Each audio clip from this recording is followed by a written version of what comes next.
Thank you very much. And my name is Edward O'Donnell. I'm a professor at Arizona State University in the School of Politics Global Studies. I'm a retired U.S. diplomat, and I was Special Envoy Ambassador for Holocaust issues in the State Department. So it's my honor to chair this panel two on Justice After Genocide. And we have three very distinguished speakers on this panel. I'll say a few words. I'll introduce the panelists. Each of the panelists will have 15-20 minutes to speak. And at the end, we'll have time for questions. So if everyone's ready, I'm going to go ahead and introduce our first panelist. Dr. Daniel Rothenberg is the professor of practice in the School of Politics and Global Studies and co-director of the Center on the Future of War at Arizona State University, as well as a senior fellow at New America, a Washington, D.C. based think tank. Dr. Rothenberg's research focuses on the lived experience of atrocities, political violence, war, and severe repression, and he has designed and managed human rights and rule of law projects in Afghanistan, Iraq, Central Africa, and throughout Latin America, including projects collecting and analyzing first-person narratives of genocide and other atrocities. Dr. Rothenberg will speak about genocide in Guatemala. The second speaker will be Dr. Jennie Burnet, who's an associate professor of anthropology at Georgia State University and director of the Institute for Women's, Gender, and Sexuality Studies. Her research explores the cultural and psychological aspects of war and genocide and the micro-level impact of large-scale social change in the context of conflict. She is the award-winning author of Genocide Lives in Us, Women, Memory, and Silence in Rwanda. Her forthcoming book, To Save Heaven and Earth, Rescue During Rwandan Genocide, examines how and why some Rwandans risk their lives to save Tutsi from the carnage. Her research has appeared in Politics and Gender, African Affairs, African Studies Review, and Women's Studies International Forum. Jennie will be talking about justice in the aftermath of Rwandan genocide. And third, Dr. Parwez Besmil, who is a lecturer in the Department of Criminology and Criminal Justice at Northern Arizona University. Dr. Besmil's research interests are international crimes, transitional justice, and Afghanistan. Dr. Parwez has worked in Afghanistan for different national and international organizations and institutions, including Kabul University, where he served as faculty and director of foreign relations and cultural affairs. Dr. Parwez will be talking about atrocities and justice in Afghanistan. So, Dr. Rothenberg, the microphone is yours. So I have a PowerPoint. Sorry about that. Is there a clicker? Oh, you mean down here somewhere? Oh, is it down? Is it this thing here? Mm-hmm. Yeah. Oh, perfect. Great. Oh, let's get it. Yeah, let's start to. Excuse me, just 1 second. And then you can get. Okay, I'm just going to use a PowerPoint for everybody. I'm going to talk about the case of genocide in Guatemala, and the theme is justice after genocide. So I'm not sure how many of you are familiar with the situation in Guatemala. I'll try to provide an overview of that, as well as to cover some ground about the genocide claims and something about the significance of genocide claims within Guatemala and to some degree more broadly around the world. So one issue is sort of what's the purpose of a genocide claim? And I'm happy to talk during the Q&A period about the whole idea of presenting genocide claims in that way. A lot of what goes on when there's a determination of genocide is that it spurs a lot of debate and discussion. And one question is, what's the purpose of a genocide claim? Is it about justice? What does that mean? Are we concerned about criminal accountability, institutional responsibility, truth-telling, reconciliation, reparations, institutional reform, memorialization, education. I'm going through this quickly because, in fact, all of those have been part of the particular significance of genocide claims in Guatemala, and they reverberate through most genocide claims. So genocide and justice. So one question is, to what degree have genocide claims, and I'll be specific about what those mean because there are a couple of them, and I'll talk about two of them in some detail. So to what degree have genocide claims in Guatemala enabled and or supported justice?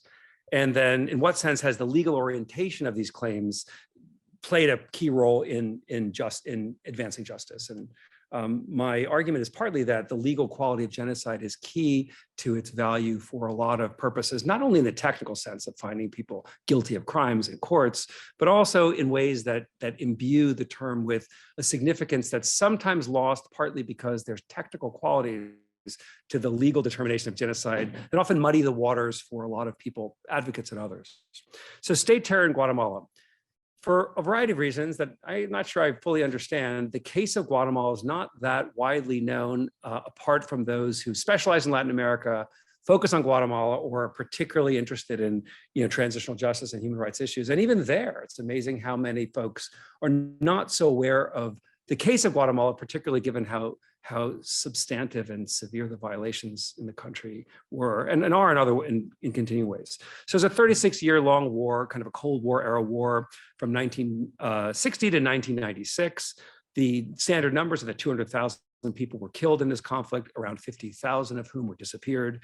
There were quite significant distinctions in how the violence was managed. And in the urban areas, you had patterns of targeted repression. So labor leaders, student leaders, others were rounded up, tortured, and killed. In rural areas, you had the implementation of scorched earth policies during a set of years, particularly the very early 1980s, let's say 79 to 83, if you want to use a broader scope. And there you had in majority indigenous areas of the country, you had entire villages destroyed, mass forced movement of people, systemic rape and torture. The majority of violations, again, between 81 and 83, the militarization of the countryside and the creation of civil patrols. Over 1 million people, civilians, were forced to play a role in violations. In fact, 18% of violations were committed by this group, who were not members of the formal state repressive forces, but were civilians forced to be part of this. That's a key element of how the repression was functioned.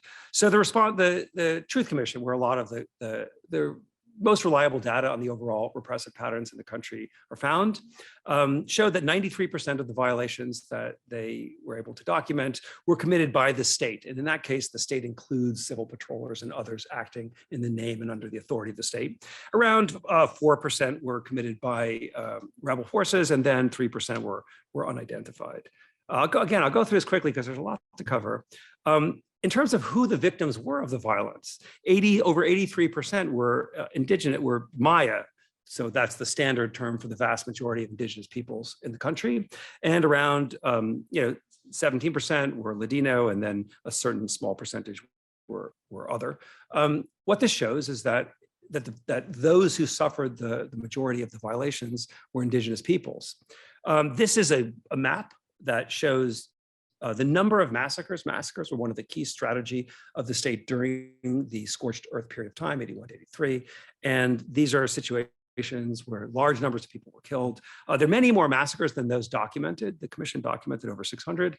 But if you see the dark areas, and again, you may not know Guatemala well, but those are majority indigenous areas in the highlands. Petén is not really the highlands, the top area, but it just reinforces the situation, which is where the patterns of violence were. Here, this is the total percentage of violations by department. That is, the country's organized into administrative units called departments. And again, the vast majority of violations in majority indigenous departments. Some of these departments have 98% of the population indigenous, so it's a lot of indigenous people. Very briefly, I worked on the Guatemala Truth Commission. I did a book which presents a kind of popular version of the commission's final report, because that report is only available in Spanish except for this particular volume. There are a lot of, the commission gathered a lot of data, and this is a particular testimony. I don't have time to really read through it, but if you're familiar with these sorts of stories, they're devastating. We're hearing a lot of these sorts of stories right now coming out of Ukraine, which might be a subject of our Q&A period. But the repression was purposeful, clearly displayed intent. was brutal, often took place in cases of massacre over extended periods of time and showed clear planning. Sometimes massacres took place over several days. And there are just enormous numbers of people not only killed, but subjected to terrible violence before they were killed. Human rights abuses have been widely documented in Guatemala for many, many years. One of the interesting things about the country is that it created a lot of very active local non-government organizations that gathered information for many years, even during the brutal periods of violence. Many folks who were part of these groups suffered greatly because of it. And the human rights issue was at the kind of core of the peace process. So after the violence formally ended, let's just say 83, and after the transition to democracy in 85, there was an international process of trying to bring the warring parties, the state, which had the vast majority of repressive force, it took really a long time to negotiate this peace, but human rights were at the core of that process. And you can't understand this process absent the international recognition of severe human rights violations committed by the state. So interestingly, genocide was not commonly referenced in the earlier stages of human rights activism and documentation in the country. The first recorded case is 1982, so this is right in the middle of really a terrible period of state repression. And then it was used by an insurgent group as a mode of delegitimizing the state, in a very rhetorical way, not really with a careful legal analysis, and nor was it a claim that was particularly impactful in terms of its, influence on international understandings of the repression in the country, unlike torture, massacres, extrajudicial killing, disappearances, all which were part of the international debate and discussion long preceding formal genocide claims. Later that year, the country's bishops, there was a strong human rights movement in the Catholic Church, also used the term.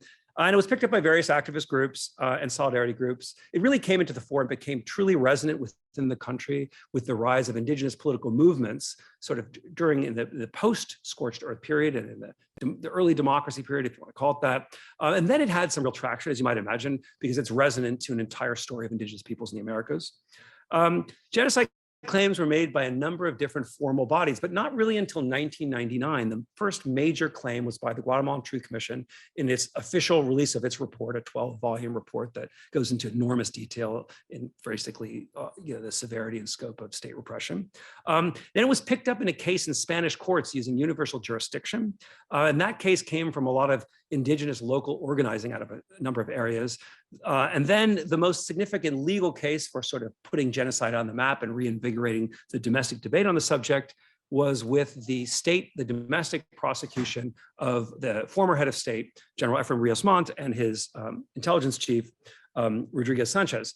That case has a long history. I will try to go through it, but I think, I don't want to take too much time. There's a lot of moments in all of this. And then there are several other cases in which genocide has come up, legal cases. And it's quite striking. If you know anything about Guatemala or familiar with the environment during the time of the peace or during the time the Truth Commission was operating, it was sort of unimaginable that domestic courts would take on a case against the former head of state, Rios Montt, who actually at the time that the Truth Commission was operating was a member of Congress, even tried to run for president, but the way in which the post-war constitution was created, he was barred from running. He probably would have won that presidential election. In any case, he remained a part of the Senate for many years, and that provided him with immunity for a period of time, and the prosecution was only possible after he left that position.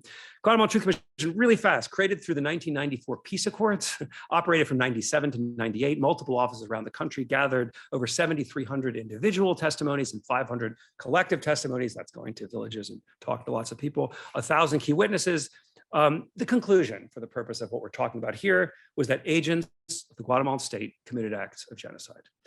This was a very big deal for the country. That term had never been presented by a formal body in that way, and it really transformed the debate regarding human rights in their country. The case against Rios Montt, again, in 1982, he came to power through a coup. He oversaw one of the most brutal period in state repression.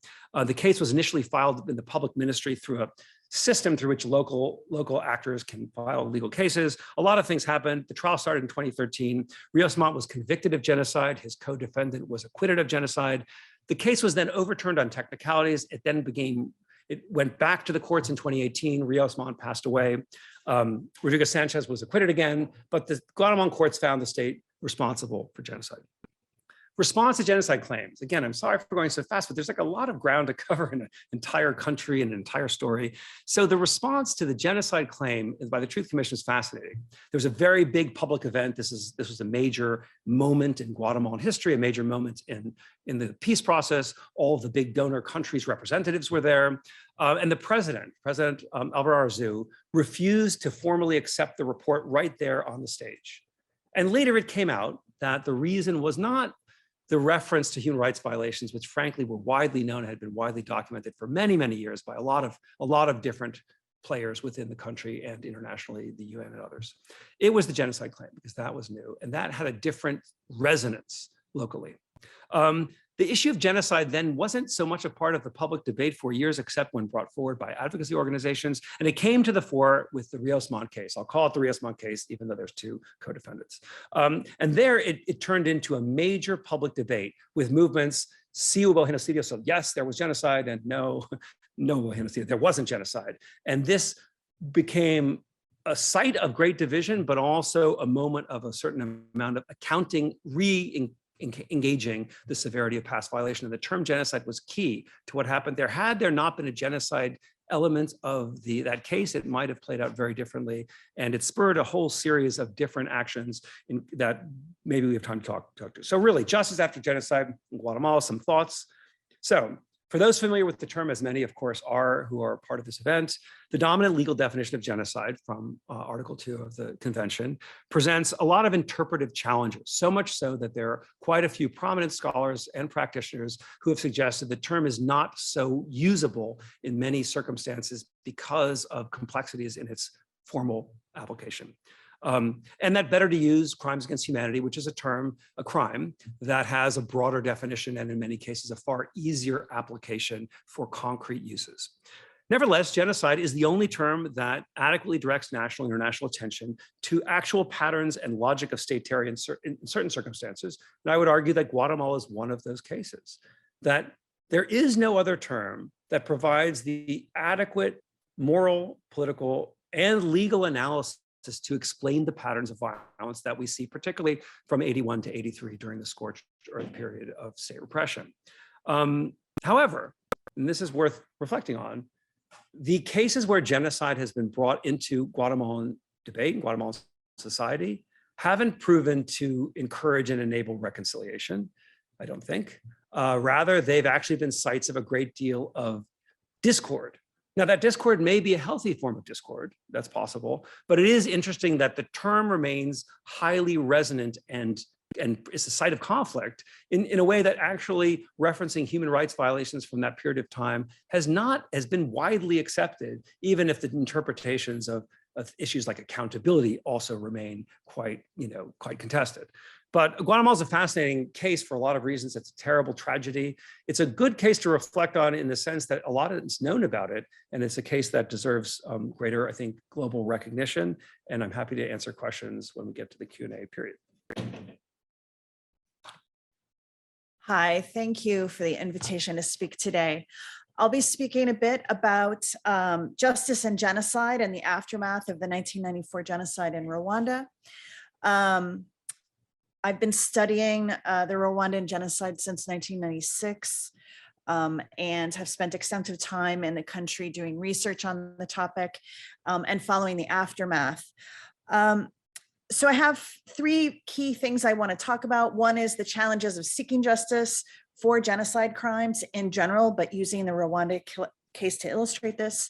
I'll quickly give an overview of the international, national, and local justice mechanisms that were used to address genocide crimes in Rwanda, and then briefly discuss the impact of justice efforts for the Rwandan genocide on reconciliation and peace building. So more than 25 years ago, more than 25 years after the 1994 genocide in Rwanda, its people still struggle with the genocide's long-term consequences.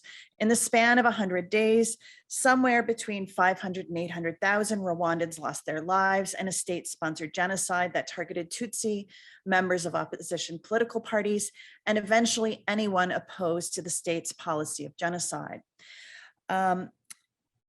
The triggering event for the genocide was the assassination of President Habyarimana on the evening of April 6, 1994, when his plane was shot down as it approached to land in the capital city, Kigali. Within hours, special forces units of the Rwandan armed forces erected roadblocks across the city, and Interahamwe militiamen fanned out across the city, hunting down opposition political party leaders and prominent Tutsi politicians. Among the first dead was the Prime Minister, Agathe Uwilingiyimana, the first woman Prime Minister on the continent of Africa, who was in fact Hutu, not Tutsi. On the morning of April 7th, the militias began attacking and killing ordinary Tutsi civilians in the capital city and several other places in the country. But it was not until April 12th that genocide became a nationwide policy. The genocide occurred in the midst of an ongoing civil war between the Rwandan armed forces and the Rwandan Patriotic Front rebel group, which had invaded the country in 1990 with the purpose of overthrowing President Habyarimana and allowing the Tutsi refugees in exile to return home. Genocidal violence in Rwanda involved enormous amounts of hand-to-hand killing, as the primary weapons used to dispatch victims were farming tools, things like machetes, hatchets, pruning knives, and hoes, or traditional weapons, including spears, arrows, and clubs. Local government officials organized and recruited ordinary Hutu civilians to find and kill their Tutsi kin, friends, and neighbors.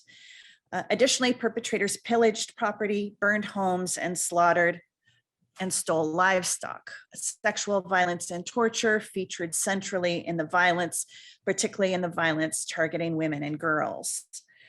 In addition, post-mortem mutilation of bodies and other public displays of symbolic violence terrorized victims and potential rescuers while fueling the passions of the most virulent killers among the genocidal mobs. So it's important to note the genocide in Rwanda came to an end not when the international community intervened, but instead when the Rwandan Patriotic Army, the rebel group fighting for the Rwandan Patriotic Front, won the civil war essentially and drove the government responsible for the genocide into exile. And that government took with them a large chunk of the civilian population, including many of those who were involved in the killings, but also other Hutu civilians who hadn't participated in the genocide, but who feared reprisal killings by the Rwandan Patriotic Front. So when the genocide ended around July 14th of 1994, Rwanda faced an enormous problem. First of all, the population of the country was devastated. As the government withdrew, it intentionally destroyed and looted all of the property of the government. And so the first task of the new government led by the Rwandan Patriotic Front was just establishing basic rule of law, that there was a government, that there were rules that had to be respected.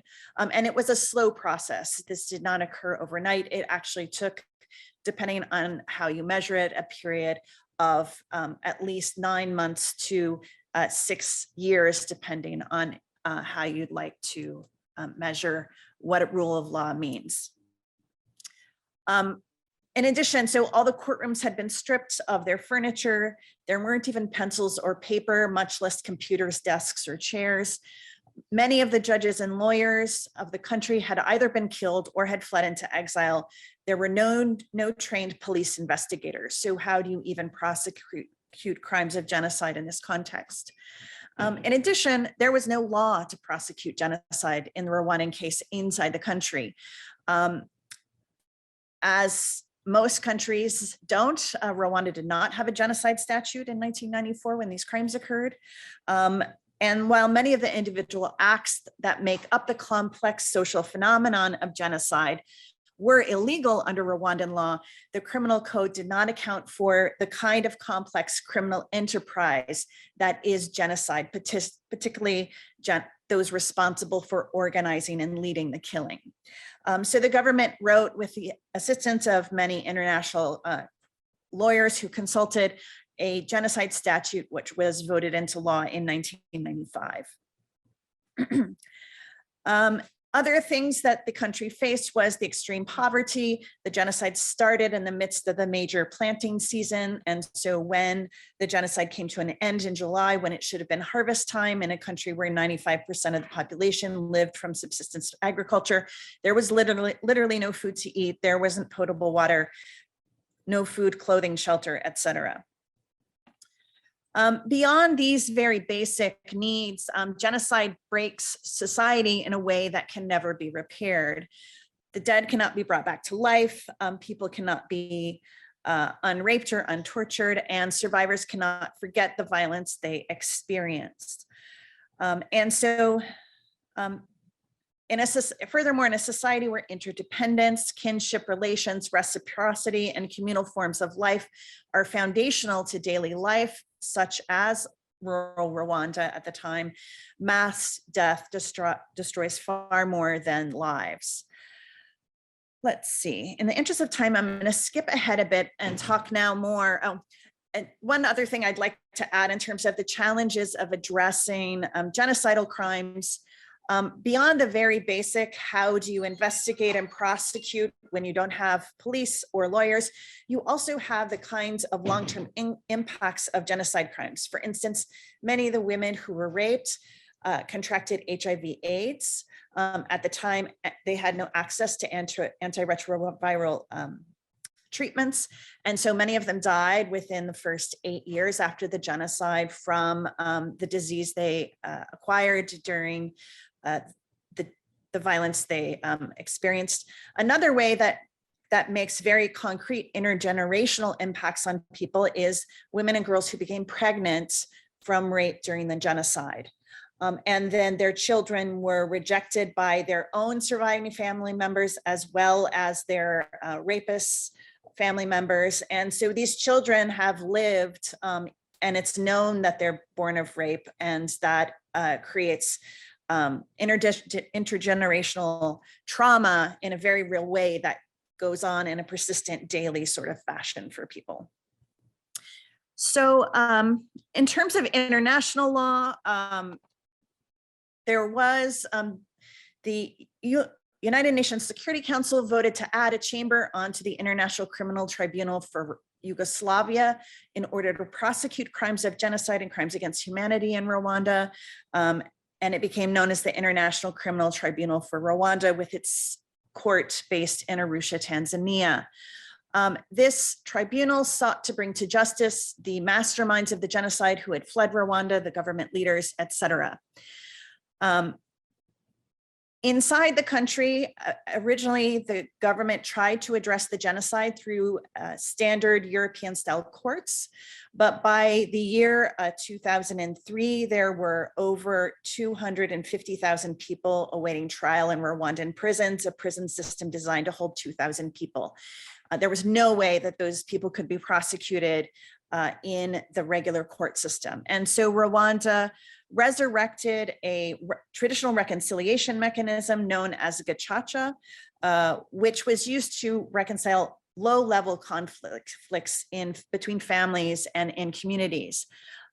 They reinvented it, though, into formal courts, but courts where there were no lawyers representing either criminals nor the government. Instead, people were elected from the local population to hear from witnesses and to prosecute people. The only rules or the only requirements to be elected to those courts was that you were literate and knew how to read and write and were considered a person of good reputation in the community. Those were the only requirements. The gacaca process started in 2003 and ended in 2011. During that time, those courts heard over 1 million cases of genocide. That doesn't mean 1 million defendants, but 1 million different genocide crimes. They closed the courts in 2011 and then transitioned to any genocide crimes heard today are heard by the regular courts again in Rwanda. Let's see. In addition to these two major mechanisms, and I should note, relevant to Dr. Rothenberg's discussion, the first prosecution for the crime of genocide under the 1948 Genocide Convention was in 1998, the case of Jean-Paul Akayesu, who was a mayor in southeastern Rwanda, and he was found guilty of 9 crimes of genocide and sentenced to life in prison. On appeal, his sentence was later reduced, I believe, to 30-ish years, but he's still in prison today in Benin. But this is the first prosecution, and I think it lines up interestingly with the 1999 Guatemala Truth Commission, that you have this prosecution and then at the same time what's happening in Guatemala. And I think there's some interaction happening there. Beyond these, the International Tribunal and the Rwandan courts, there have also been genocide prosecutions for the Rwandan genocide on the basis of universal jurisdiction for crimes against humanity. For example, the Belgian government prosecuted several Rwandan nuns, a professor, and they were found guilty of genocide crimes and sentenced to 30 years in prison in Rwanda. A more recent phenomenon here in the United States are not prosecutions for genocide crimes, but rather Rwandans who are prosecuted for violating immigration law or committing fraud in the immigration courts by claiming asylum here in the United States on false pretenses. And then people have investigated and presented evidence that they participated in the genocide and were not victims of it. And then their citizenship has then been revoked, and many of them have been extradited now back to Rwanda to face trial there. So just a little bit in the last few minutes I have to speak about the impact of justice efforts on reconciliation and peace building. Much like the case of Guatemala presented by Dr. Rothenberg, in the short term, the Gacaca courts dramatically increased conflict and undermined trust in local communities in Rwanda. Imagine people discovered that neighbors they had already been living next to for many years and had reestablished good relations with were responsible for killing their family or other crimes that they were unaware of. So these courts were also, though, a massive imposition on ordinary Rwandans for a period of over 10 years. At least once, and sometimes 2 or 3 days each week, all people in the community were required to participate in day-long hearings. This imposition took them away from their agricultural fields, their homes, and their livelihoods. During the hearings, attendees often heard detailed, gruesome testimony about the genocide, which triggered traumatic memories for some and risked generating new trauma through secondary exposure for others. After testifying, many witnesses faced threats or physical violence as the families of the accused sought to silence them. Some survivors discovered that neighbors or friends with whom they had established social ties in the 10 years after the genocide had participated and killed their loved ones. Although the Gacaca courts relied on confession as a cornerstone and a potentially restorative justice mechanism, once the courts were underway, they shifted from confessions to accusatory practices. In their confessions, some perpetrators falsely implicated others as a way to inflict harm or seek revenge for matters unrelated to the genocide. All these effects dramatically increased mistrust, intensified conflict, and even erupted into new violence.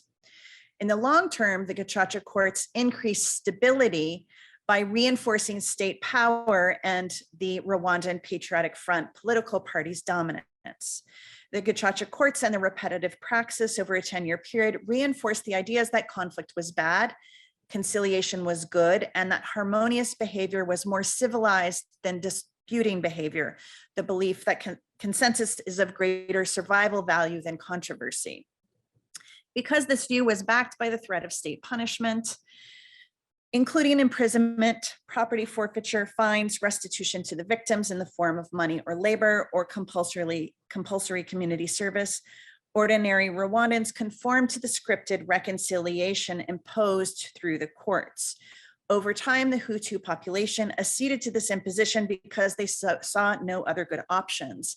Thousands of Hutu adults actively participated in the entrenchment of RPF rule by participating in the Gacaca courts to secure reduced sentences.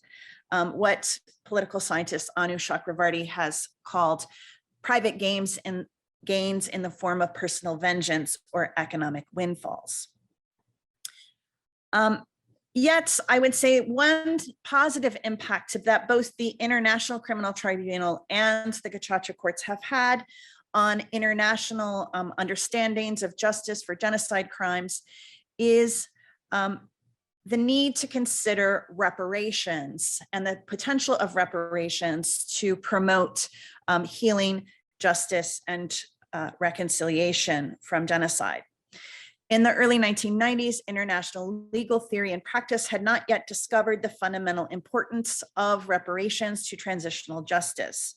Thus, the UN Security Council failed to imagine reparations as part of the ICTR's, or the International Criminal Tribunal for Rwanda's, mandate.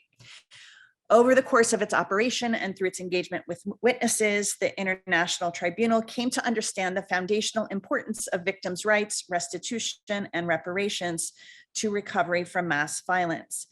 In 1998, the rules of procedure and evidence were amended to extend the mandate of the Victims and Witness Support Unit to include physical and psychological rehabilitation and short and long-term plans for the protection of witnesses and their families.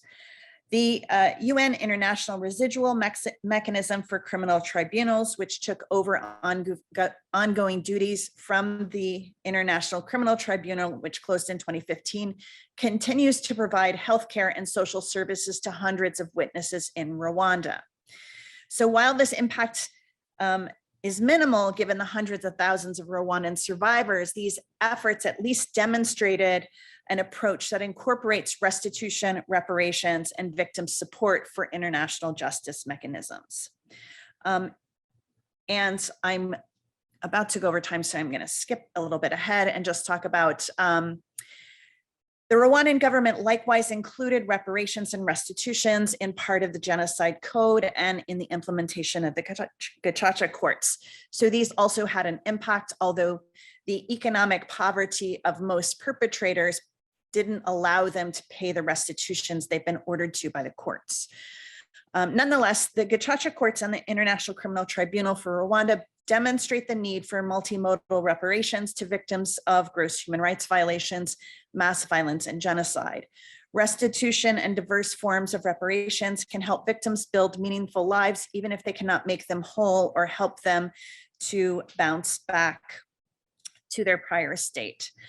This assistance must come to have a significant impact on peace building and resilience efforts. Diverse forms of reparations, especially those that integrate the principles of adaptive peace building at a community level, can help reweave the social fabric and build more resilient communities. And I will stop there. Thank you. Okay. Thank you very much. And then third, I would say commemoration and education. That's a very important part of what I did with the U.S. Holocaust Memorial Museum, the Holocaust Remembrance Days, Yom HaShoah. I heard parts of that, but I wondered if we have a little time, and so we'll take questions in just a minute, but would any of you like to, we have a little more time, so would any of the three of you like to address what I put forward or something else that you didn't get to cover that you'd like to add to the discussion at this point? So Dr. Rothenberg, Dr. Burnet, Dr. Vesmil, anyone want to supplement what you said? Or I could add a bit. I don't know if do I need this microphone? Hello. Okay. Is it working now? So I didn't have the chance to talk much about truth or the commemoration education in my presentation. Let me just talk about the truth, though. I would say that one of the aspirations of the Gacaca courts, the local courts in Rwanda, was to help communities reconstruct narratives, local narratives of what happened during the genocide. But that is not what the outcome of that process was. It was an intended outcome, but that was not achieved through the gacaca courts and how they ended up being implemented. I would say, on the other hand, in some ways, the International Criminal Tribunal succeeded pretty well at establishing truth about the crimes that were addressed by the court. The problem is they only prosecuted around 38 cases, so it's not a huge corpus. But even I've done analysis of the judgments issued where at least it determines facts that the judges have said that they believe to be accurate and true representations of certain things that happened. So that's what I can add about the truth. And I think going back to Rwanda, one of the things that survivors still, they don't voice it loudly, but they will say they don't feel like the truth has been restored to them in any meaningful way, and that it is a source of pain, particularly for those who haven't been able to recover the remains of loved ones and give them proper burials.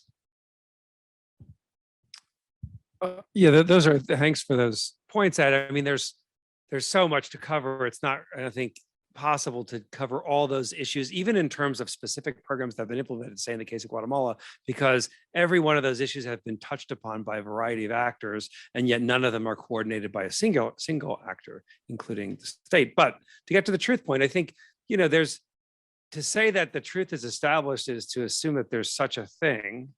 I think bodies like truth commissions and courts in many cases have done a really fine job of establishing, an evidentiary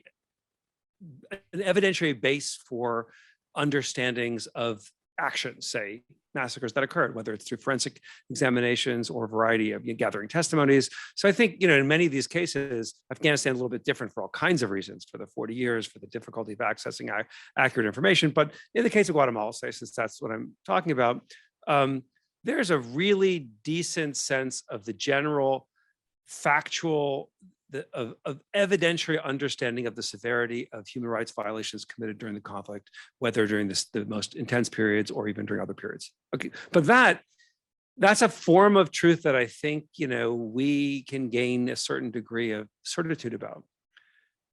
But that is really not the truth that translates towards historical understanding in an affected country or internationally, or really among people anywhere. I think a deeper sense of engagement with the truth of such violations requires, a narrative within which this evidence is placed. And part of the reason that genocide claims in the case of Guatemala have proved so divisive is because that particular claim has a analytic frame for the larger society. In a sense, it's a recognition of the society's deep-rooted racist elements.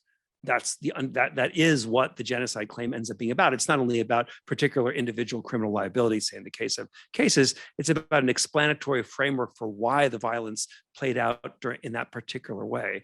And it's a damning indictment of the society. We've seen in Guatemala a relative acceptance of the fact that massacres occurred. And yet there isn't widespread uniform understanding as to what that means moving forward.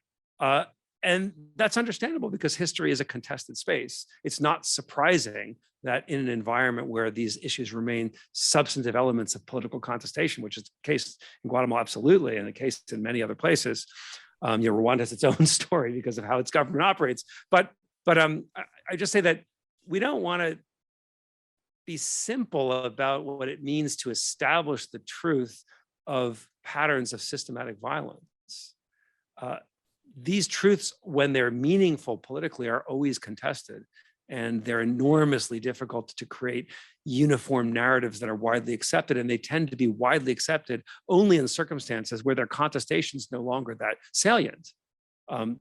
So it's a complicated space. And then I would just sort of, maybe I'll just leave it there at that, because all of these issues are live and complex. There can't be any true way to substantively engage the suffering of people who've endured the things we're talking about. There's no true restitution. There's no true reparations. There's no true justice, right? I mean, and in the end of the day, wouldn't be our place to make the determination whether justice had been achieved. I think what we have seen that's really quite striking are all sorts of mechanisms and systems and a language for even bringing these issues up, which frankly is a relatively new international achievement, and maybe it's not an achievement to the degree that these are such inadequate processes given what we're talking about. Thank you. Okay, thank you. I think we're ready for questions, and I cannot see the audience. So I see one question in the Q&A. If Dr. Rothenberg, you could watch in the audience, but let me just start with this one I see from Joel Horwitz, and it's for Dr. Burnet. How did the 1995 Rwandan Genocide statute you mentioned survive any ex post facto or retroactivity test? Dr. Burnet.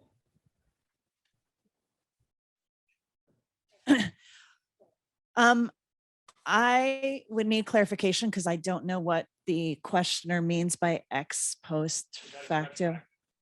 Oh, retroact. Okay. Well, the law, as it was written and passed, it was approved to prosecute the crimes that were committed in Rwanda in 1994. So it was allowed, as the law was written, that they could prosecute the crimes that happened before the law was written. And it essentially outlined 4 different categories of genocide crimes.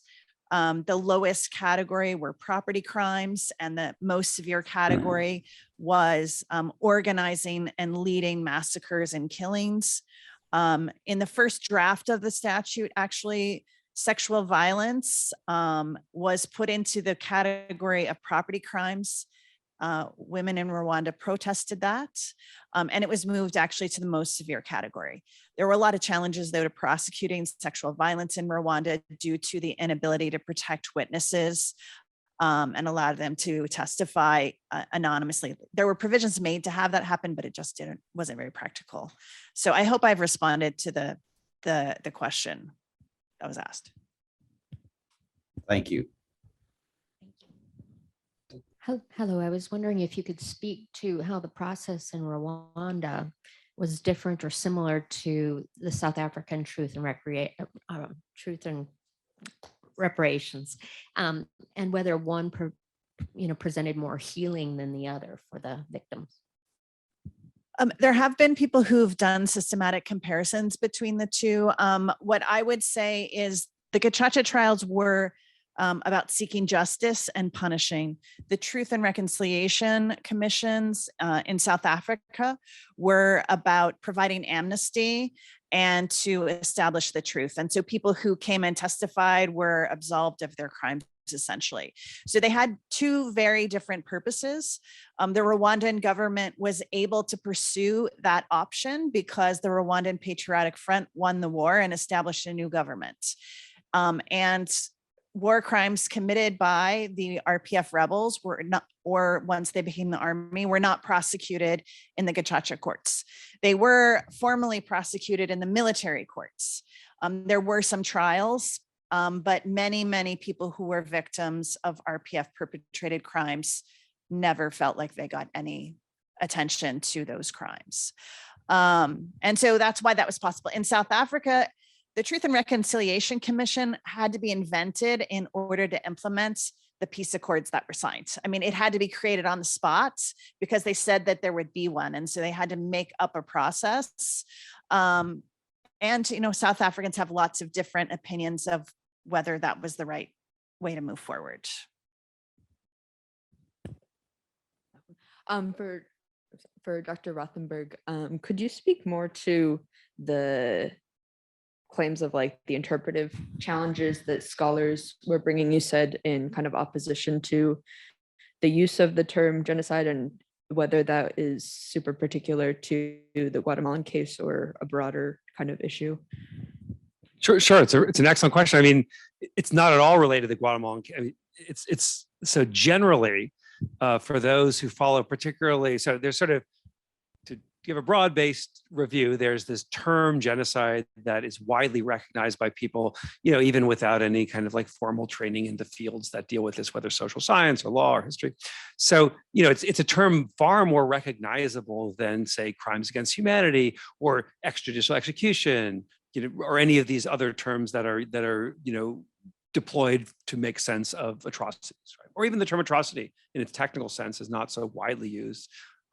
So the power of the term genocide is why it's really understood. Part of the reason we have this event is because it resonates so powerfully for many, many people.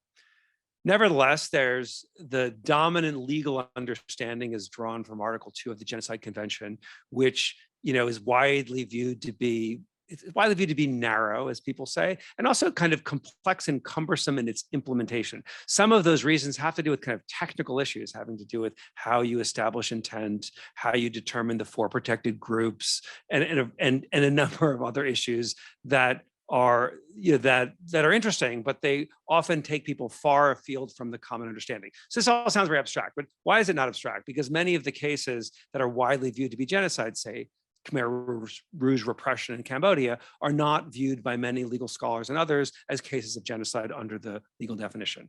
We can talk about this, and there's some complexity to it. And there's even a tribunal in Cambodia that both disengaged elements of genocide and applied them in other ways. I'm happy to talk about that. They applied it in a very narrow sense, so came to a genocide conviction, but only to cover a small subset of actual victims, for reasons that have to do with the technical application of in their case, it was the domestic genocide statute that used the language of the treaty. I hope this makes sense. So the long and short of it is that the definition that's widely accepted legally has complexity in its application, so much so that many cases that would be widely understood to be genocide don't fit the bill, or are complex or problematic, and end up creating kind of a dissonance between expectations and application. Crimes against humanity, a term that's not defined by an international treaty and evolved over a longer period of time, it has its own sort of complexity in its meaning. It's just a broader term. And so it's easier to apply. Most of the situations where we would want to have a legal term that could be effectively deployed will work under crimes against humanity. On the other hand, it isn't a crime that it doesn't have the rhetorical or moral resonance of genocide, nor does it actually name the same set of practices. So an interesting issue is how to manage this. There's a widespread, there are many scholars and practitioners who are sort of tired of the intricacies of applying genocide legally and say, let's use crimes against humanity because it does the same work. That is to say, it can lead to criminal accountability in a far more efficacious fashion and doesn't produce this kind of dissonance in its application. That makes sense if your goal is to succeed in prosecutions, but it really doesn't work for other meanings of what the encounter with atrocities signifies for populations. And this is a complex domain. It's not a simple to resolve one, because if you're a tribunal, your work is complexly positioned between public communication and the application of the law. And there is now, because of the ICTY and the ICTR and the ICC now, a fairly established international jurisprudence on genocide that's enormously technical. Yeah, and its power lies in its technicality, and yet much of its technicality is enormously frustrating for activists or for general populations who neither have the interest or expertise to engage that intricacy. And it's a space of complexity. Interestingly, in the case of genocide in Guatemala, part of what's fascinating is the major domestic prosecution did not reference in any extensive way either the convention, although its domestic law is premised on the convention, is a slight variation to the convention's definition. But basically, it did not spend a lot of time engaging the international jurisprudence on genocide in its own jurisprudence. Rather, what it did was focused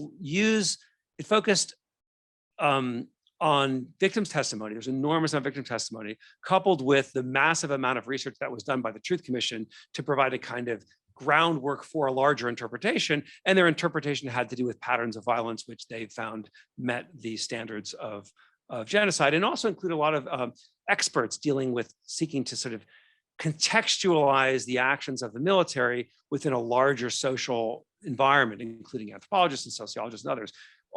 I hope this isn't too long-winded, but the term has complex contradictory meanings. And one of the most interesting things that's happened in international law during the growth of international jurisprudence on genocide is increasing frustration with the term's viability and applicability.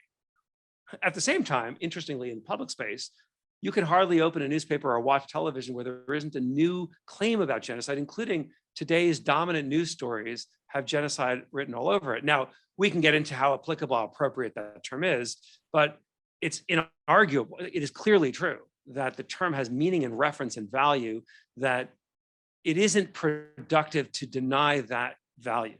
It's just something enormously present in the term's meaning. So I hope that's useful. Okay. If I can ask one question for each of you, hopefully very quick. Dr. Beshmel, when you referenced reparations in the Afghan case, you referred, it looked like only to financial payments to individual victims. And I'm wondering, within sort of Afghani culture, society, contemporary politics, if there are other notions of reparations that might apply that could have a positive function. Dr. Burnet, longtime fan of your work, especially on the Gacaca courts. The critical insights that you had are really impressive. I'm wondering, similar question, but in the context of Rwanda, as you know much better than I do, there's been at least very strong strong if nominal participation by women in national political life. Has that had an impact on concepts of reparative justice, and have new possibilities opened up because of that shift and the different kinds of experiences that those women have brought to the political realm? And then Dr. Rothenberg, I'm sorry I missed your talk because of another thing, but you had very interesting comments in the Q&A. And I had a question about the point you made about sort of a reparative process being very difficult in Guatemala, which is very much understood. You know, Truth Commission is still contested and people weren't named and all sorts of things like that. But I'm wondering if you see any possibility for some kind of reparative process that at least could contribute to the viability of Mayan identity going forward, and in that context, which seems to have been very weakened through the process of especially the 1980s.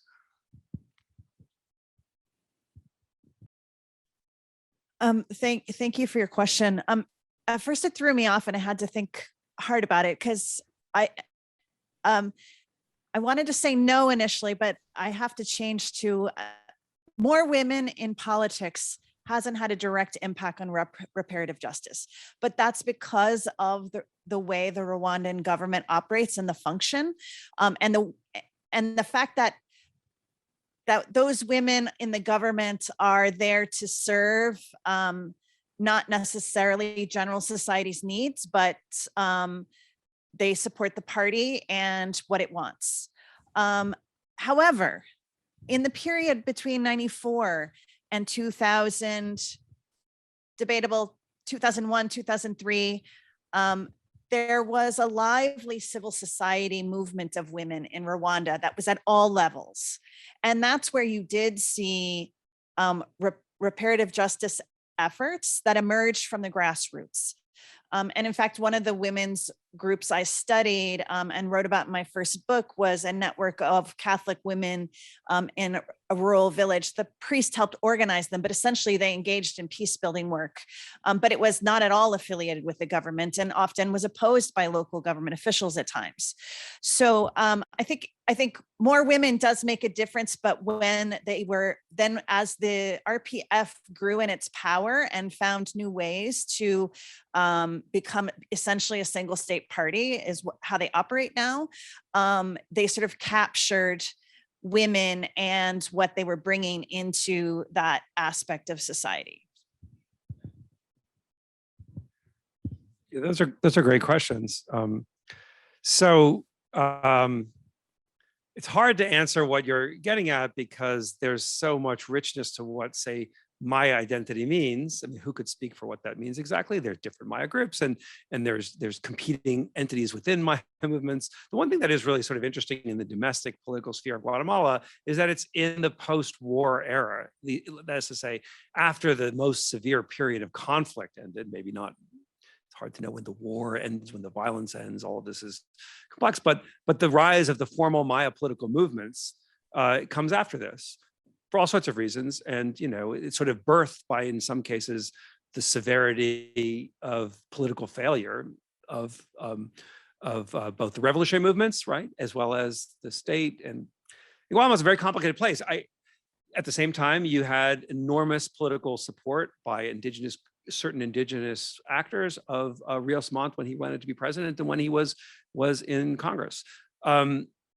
There's just so much to talk about all this. At the same time, Guatemala is a fascinating laboratory, if that's the right word, in that it has seen so much going on. You've seen the dismantling of some of the most effective justice organizations in recent years within the country.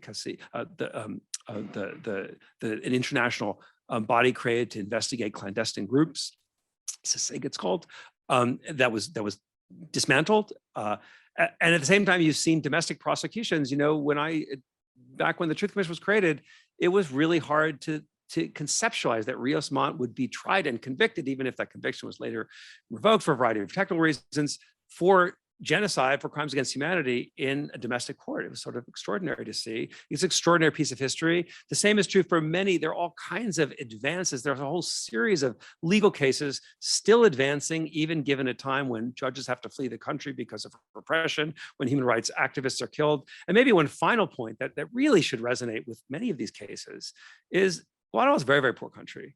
As I say, most people are quite poor.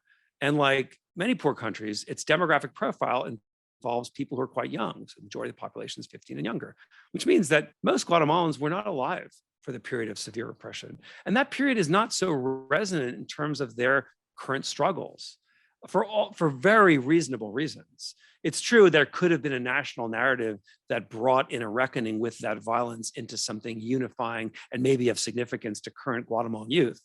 But there are all sorts of very real, very present reasons. And this is not only true in Guatemala, this is true in many places where reflecting on that period of violence is just not especially meaningful, particularly given how intense the struggles of the present are for youth and for others. And that's just another piece of reflection point. Oddly, it's only terms like genocide, I think, because of their powerful resonance, that are likely to reinvigorate debates about the past, even if they haven't necessarily reinvigorated them in a way that's produced a unifying national narrative.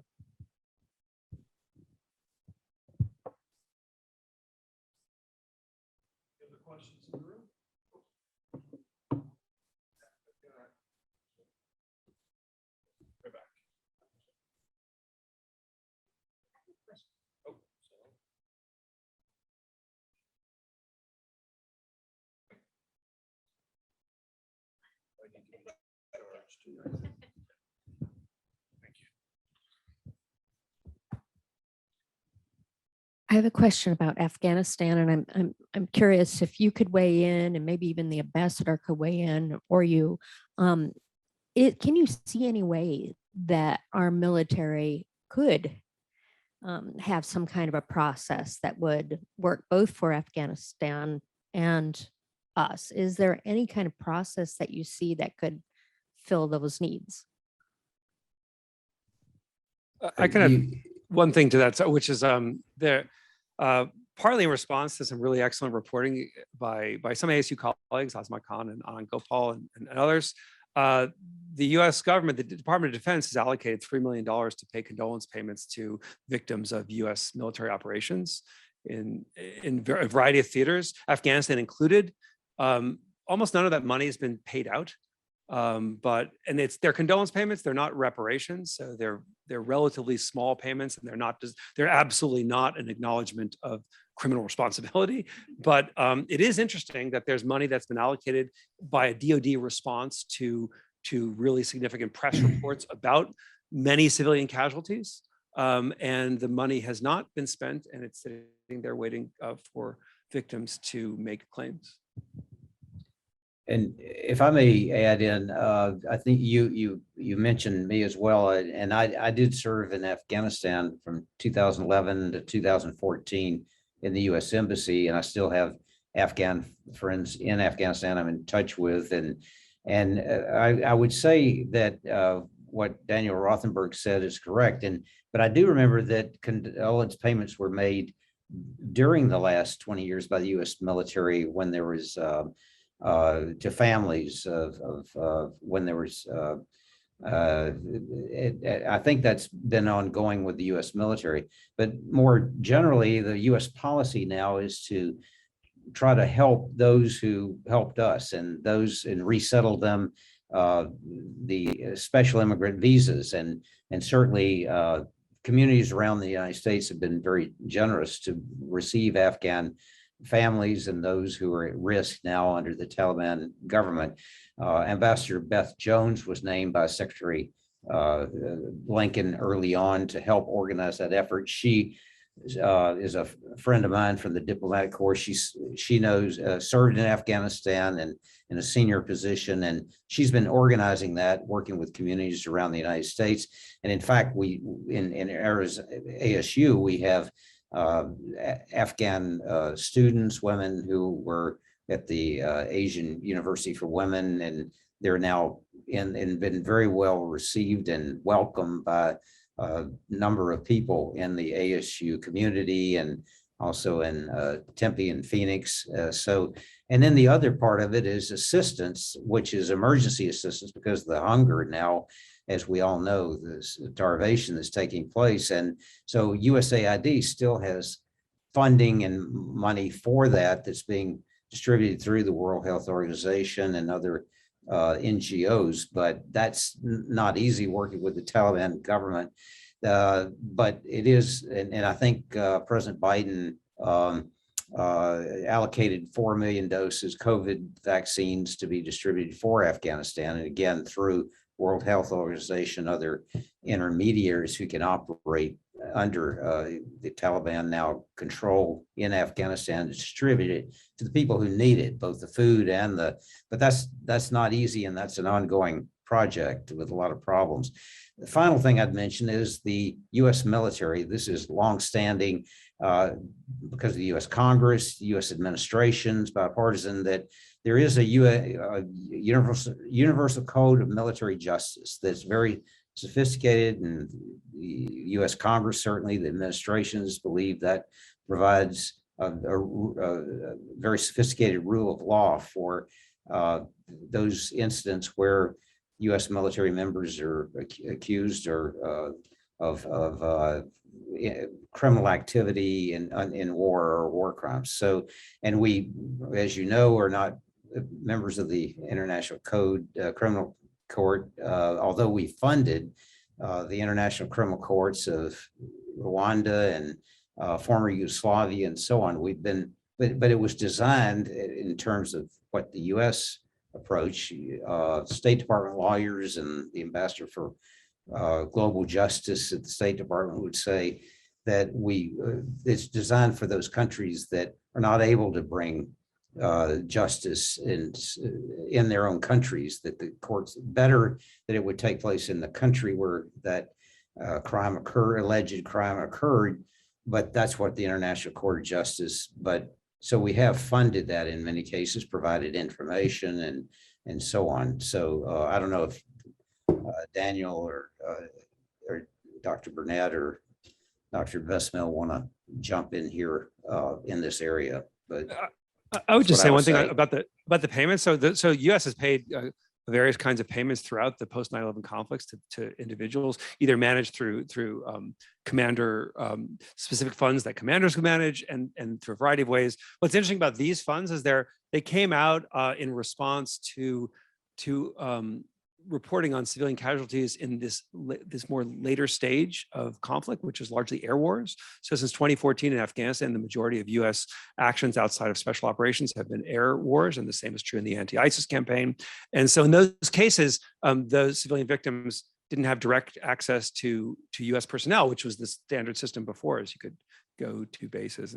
But it is an interesting process. And I'll add on Afghanistan, if you've looked at the Afghanistan papers or the special Inspector General on Afghan reconstruction, one thing that is sort of striking about this country, and this is related to the truth issue, not to say that the country is perfect in its embrace of truth about its complex and often failed policies, but the SIGAR, the Special Investigative for Afghan Reconstruction, you can go and read these reports, and it's a laundry list of extraordinary complexity of policies, and the U.S. your tax dollars pay for this, and it's the U.S. sort of openly presenting to the world, at least in the public accessible documents, just a lot of fairly honest accounting of failed policies. And that's quite extraordinary. Not all countries do that. And it is a truth quality to it that's related to a lot of what we're talking about, because a lot of what happens in these situations and what enables situations of extraordinary repression is a war on truth. And, we've also seen this. It is something worth recognizing. We have access to accurate information about a lot of things going on. And that's to the credit of the many institutions and entities that are able to pursue those efforts.